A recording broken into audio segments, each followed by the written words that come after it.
Cecilia, I want to throw the baton to you. Run this race, please. The D Tigress. We mentioned it yesterday that height could be an advantage to Belarus, and it was. It showed. I mean, the girls, they started so well, but I don't know what happened from the second quarter, the third quarter, and all that. I felt the way they started. I mean, just there was a time it was 14, the very first quarter, timeout, and the second at the end of the second half. Okay, it was still a bit okay. But getting into the third quarter, where somehow I don't know the girls. I don't know what they actually ate, and it's. I give it to the Belarusian girls anyway. They came out, they came up and all that. They just waited and they're like, okay, I don't know what the coach told them when they started the I'm third glad quarter. you just mentioned coach. Please, who was the coach of the D? Because I saw almost everybody trying to talk to this team, and that's distraction for me.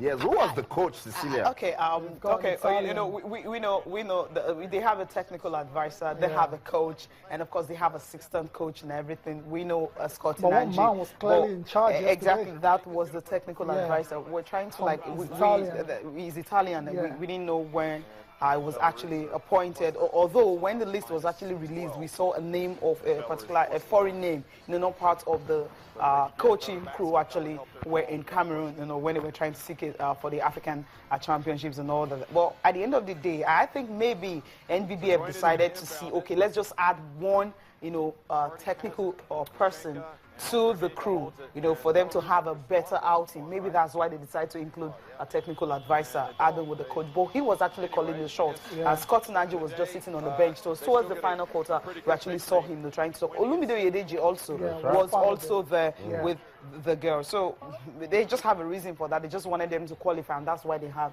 like a system of coaches. Let's go back to the game. The game itself on the court. That's why. There's the reason why Belarus are ranked really high. So they really played well, and we talked about height yesterday. You can't teach height in basketball. I mean, they had two. They call them twin towers. Anastasia Varamayenko, as well as Yelena Lichanka. Those girls all over 1.95 points, 95 meters. Really long girls, so they were just blocking everything and rebounding. I mean, they're long. Exactly, it's appropriate. Come on. Very long ladies. I mean, Varamayenko had 13 points, 12 rebounds and 5 blocks. Wow. Look at that. Lee Chanka had 15 points and 13 rebounds. So, in all, it was a deserved win for Belarus, and for the ladies. Adora, of course, for Nigeria ladies. Had 19 points. That was a game that had 19 points. That wasn't just enough for the other leagues. Come on, it doesn't count. Even if she, has 30 points. There was something about this D Tigress team. At some point, even at the start of the third quarter, they started approaching it like they knew they weren't going to win. They couldn't really believe that, they could turn this around. And that's because Belarus ramped up the pressure. In a basketball game, and they couldn't deal with it. When you get into mid-time in the third quarter, you start thinking of winning. Even if you've lost the first and second quarters, third and fourth, very crucial quarters, you don't show it like, oh, come on, this game has gone to my opponent. I get what you're saying, Austin. But going back to those long ladies again, I mean, because Nigeria couldn't get any joy in the paint, so they started making, 3-point attempts, and they made 14. And they made 14 attempts, and they pick it up and then it's your basket. Those are really, those are more high percentage shots. That's really what they needed to practice on.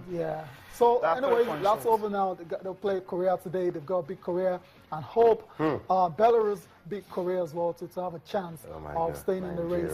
There we go again. Bring out your calculators. Permutation starts now. Well, I think the difference is actually was 71-16. That was high. They were not the only one on the losing note. There she goes again. And she starts saying, we're going to talk about other results, right? I know. Cameroon also lost to Argentina. But I'm so proudly Nigerian, and that's where I'm facing. Anyway, let's see highlights from the game between the D Tigers of Nigeria and Belarus at the Women's Olympic Qualifying Tournament. We'll be right back. Stay. And that's a big basket. It takes it back up to 8. Remember, Harding hit a jumper right before halftime. Ugoka drives in and they just continue to show great resolve. Nigeria, they're not going to give in. Well, they showed that little mix-up, match-up type zone where they flattened it off and left the high post empty, and she attacked that space.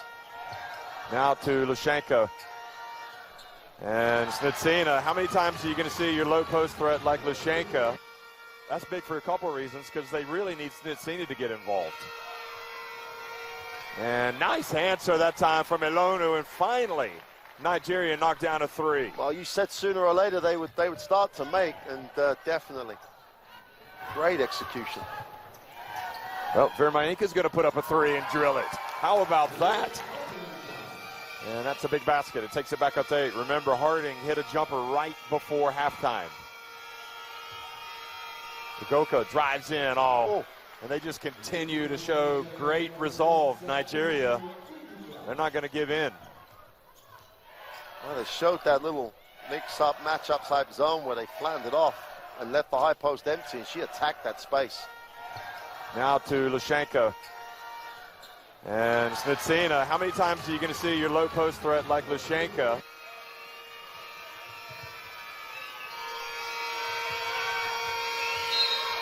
Oh, what a play. Stepping inside, Likarovic fouls the jump shooter, Ugoka. Great full reversal to get a long closeout. This is a level, but both teams are making plays. So it's kind of a gamble. You know, a lot of people in Belarus were thinking that she wasn't going to play because she wasn't coming so late. But she had already agreed that she was going to come, when she was going to come, and Buyolski was confident with that, or comfortable. Oh, beautiful drive inside.